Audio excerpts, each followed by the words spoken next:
सूरजपुर एक छोटा सा गांव था जो पहाड़ों और खेतों से घिरा हुआ था। यहाँ के लोग खेती और पशुपालन पर निर्भर थे। गांव में पानी का एकमात्र स्रोत एक पुराना कुआं और एक छोटा तालाब था।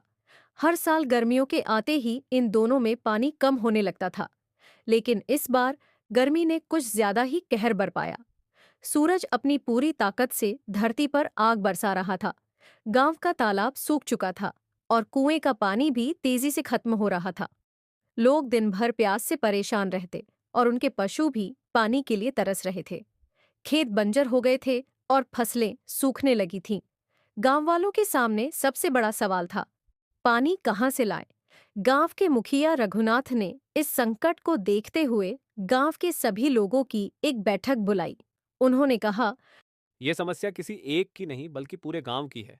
हमें मिलकर इसका हल निकालना होगा। अगर हम एकजुट होकर काम करेंगे तो हम इस मुश्किल से बाहर आ सकते हैं। बैठक में यह तय हुआ कि गांव के पुराने तालाब को फिर से जीवित किया जाएगा। तालाब कई सालों से मिट्टी और कचरे से भर चुका था।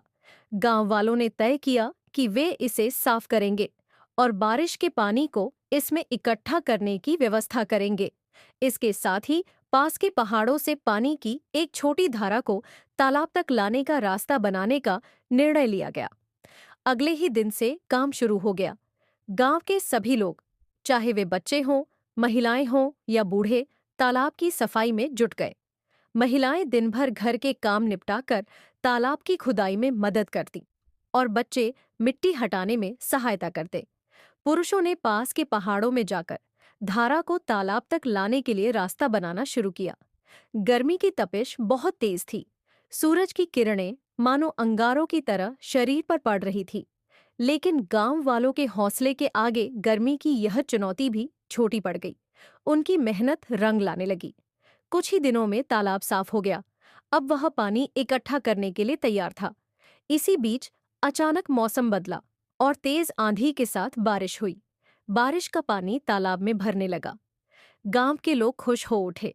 उन्होंने मिलकर जो मेहनत की थी उसका फल उन्हें मिल गया। तालाब में पानी इकट्ठा होने से न केवल इंसानों की प्यास बुझी, बल्कि उनके पशु भी राहत महसूस करने लगे। गांव